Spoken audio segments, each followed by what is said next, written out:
This is a full guide and video on how to play Ultrons Battle Matrix Protocol. So guys, if you're new to the channel, please hit that subscribe button. We're closing in on 1400 subscribers.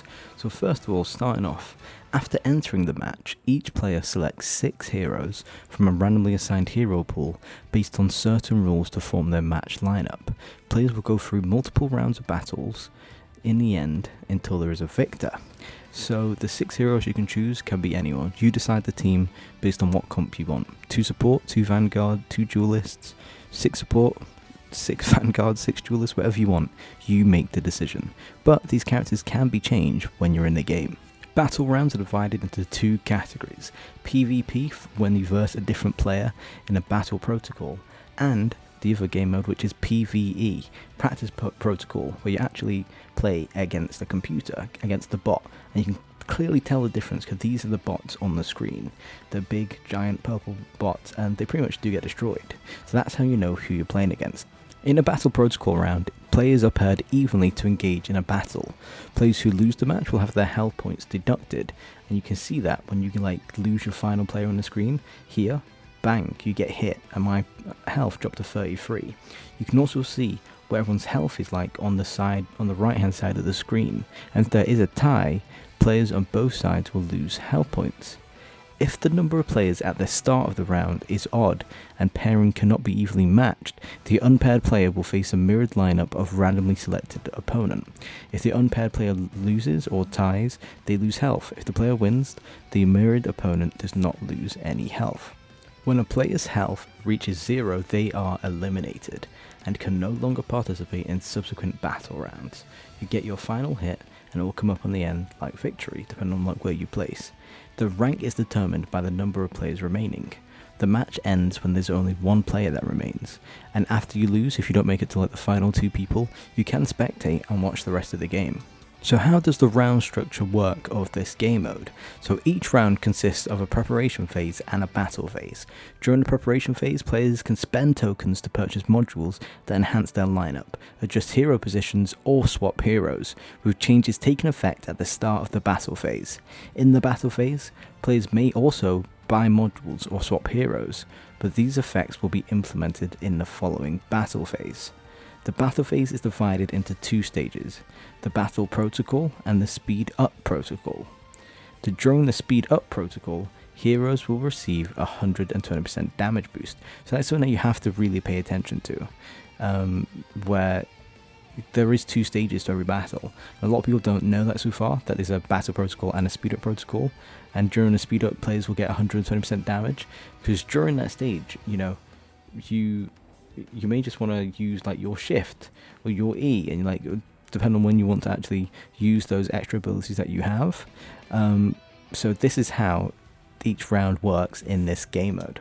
How does the round structure work for the practice protocol rounds? So that's against the Galactobots. So in these rounds, players fight against Galactobots and earn modules according to the result of the battle.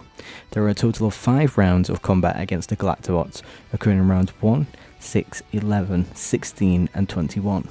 In rounds 1 and 6, you will receive 1 strength module as a reward, while in rounds 11, 16 and 21, you will earn 2 strength modules. And the strength modules are what you see just in a moment that are for a specific character. So in those early rounds you only get to choose 1, but in the later rounds you can actually choose 2, which makes it really interesting. So because you might get a few where it's ooh, there's 2 of them I like, but I can only take 1 in those early rounds. But later on, you do actually get the chance to take more than 2. And this is just what they look like. It's like I said, it's specific for the character themselves.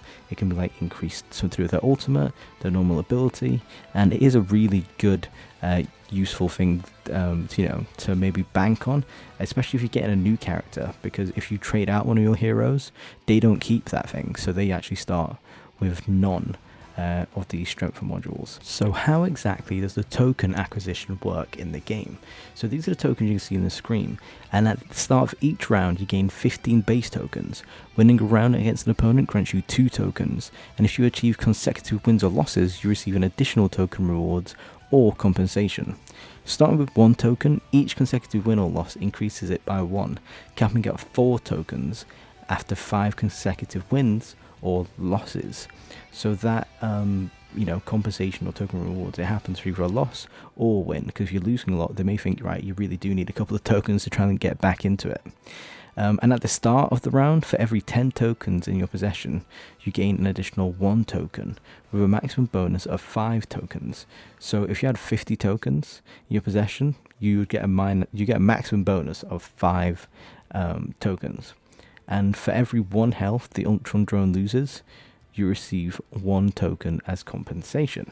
So if your Ultron drone obviously loses a lot of health, if it loses 7, you get 7 tokens. If it loses 3, you get 3 tokens. And that is pretty much how the tokens work. It could be a bit confusing at first. You don't really know, how much you're getting. You're always getting some after every round, but it just shows that, you can get more from winning, or if you're on like a terrible losing streak. And don't be afraid to hit that refresh. You can get some really crazy ones. If you want to see a YouTube short unlocked with a rare token that actually costs 15 to buy, then go and check that out, because that was a really cool solid token. So you may see the Ultron drone and you can control it and you can shoot and think, what exactly is going on? So obviously you can use the Ultron drone during the battle phase, and players such as myself, you can control their Ultron drone to move freely around the map and unleash its abilities to influence the battle. And I think from that, you can just do a little bit of damage. I don't think you really pay attention or change anything in regards to who you target or who you move. But it would be interesting if it does. It just feels like it's quite inconsistent with that at the moment. You could be shooting at someone and no one else is shooting at them.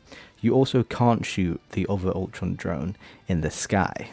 So what exactly are these modules? So modules come in 3 types: base, replacement, and strengthen modules. Base modules includes 4 different types of protocols, and acquiring a certain number of base modules for a specific protocol will upgrade the protocol level and provide bonuses for the related lineup, while also increasing the probability of obtaining rarer base modules for that protocol. So what is a rare base module? Well, I'll show you. The one on the right hand side is a rare base module, and the one on the left is a big epic quality base module, which is what you get for reaching level 2. As you can see, that is a blue module, and if you look on the far left, next to that icon, it's actually got a 2 there, where for the green and the pink purple, it's a 1, because they're level 1s, and with level 1, you can only unlock the rare quality base module. That's how you know you have a better chance of, getting a better, higher quality, is the more you unlock of that type of module, the more chance you'll get of unlocking something better. And in this case it costs 15, and I don't actually have enough to buy it. So just to recap, a replacement module, you can select and replace a hero in the lineup, whereas a strengthen module, exclusive modules that enhance specific heroes, which is what I was talking about earlier, and they are obtained by defeating the Galactobots. When you switch this hero out, and this hero being replaced has any strengthen modules equipped, then the modules will be randomly swapped for one of your other heroes, which again is what I was mentioning, that you can't do for one with that hero. It is just, you could just possibly lose that and it go to someone, and it doesn't really work out that way. So just be careful when swapping out your characters mid-game, especially into those later rounds. And finally, moving on to one of the more important parts of this video and the guide for you guys, is the hero targeting logic instructions. So for this, is what I mean is that different heroes have different targeting priorities divided into 3 categories. So that means any of the heroes you choose, they have a base thing that they're going to be doing, who they're going to be targeting, who they're going to be looking for. It's just built into their character and their hero. So the first of the categories is prioritize the nearest enemy. And the following heroes are subject to this logic of prioritizing the nearest enemy. They are as follows. For Vanguard, you've got Hulk, Doctor Strange, Groot, Magneto, Thor, Penny Parker, The Thing, and Emma Frost. For the Duelist, you've got the Punisher, Storm, Human Torch, Hawkeye, Hela, Moon Knight, Squirrel Girl, Iron Man, Mr. Fantastic, Winter Soldier, Star-Lord, Namor, and Iron Fist. And for the strategies, you've got Loki, Mantis, Rocket Raccoon, Cloak and Dagger, Luna Snow, Adam Warlock, Jeff the Landshark, Invisible Woman, and Ultron. All of those characters that I've mentioned for Duelist, Vanguard, and Strategists all prioritize the nearest enemy when attacking in the battle. Now, moving on to the next section, which is heroes that prioritize the enemy with the lowest maximum health. So they're the ones that are going to go after the characters with just the lowest health in the game. So the following heroes that are subject to this logic are for Vanguards, Venom and Captain America. And for Duelists, you've got Black Panther, Magic, Black Widow, Spider-Man, Psylocke and Scarlet Witch. So something to be interesting of there is Venom and Captain America. They're both dive characters in the game. You know, they can both hit the back line and get it. So they kind of go for this logic of hitting the lowest maximum health because they're usually the strategists in the back. And the same goes for the Duelists, Black Panther hitting in the back.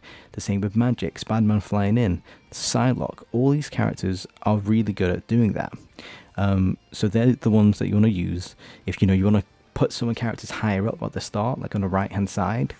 Put a little Black Panther, Psylocke combo on the right, and them two can go and flank and start taking out the strategists, take out the heals immediately. It's a great combo. And moving on to the final one of these, and it is the people who prioritize the enemy with the highest maximum health. And there's only one hero that does this, and have you guessed it? That is in fact Wolverine. So Wolverine will prioritize the enemy with the highest maximum health, which just makes sense. He is the Vanguard tank destroyer. He will just go in and just rip them apart. So that is pretty much how you play the game. And also, as I mentioned, to win the game, you just got to keep winning the rounds and have the most health at the end of the game, defeating that final character. But don't be afraid to swap out heroes in the game. Don't be afraid to switch up your tactics, space them out if things aren't working for you. And you can, in fact, on the right hand side, click on other enemies just to see what their teams are looking like and seeing how they're lining up in the games as well. This is just so maybe you can change up how you want to set up your characters. If you want to swap out any of your characters because you think they might not be good against them, that's another thing that you can do. So guys, I really hope you have enjoyed this video on the ultimate guide of how to play Ultron's Battle Matrix Protocol. If you did enjoy the video, please hit that subscribe button, please leave a like, leave a comment, and let me know how you're getting on and if you're going to look forward to playing this when it releases. So yeah, I've been Az, you guys have been awesome, and I'll see you in the next one. Peace.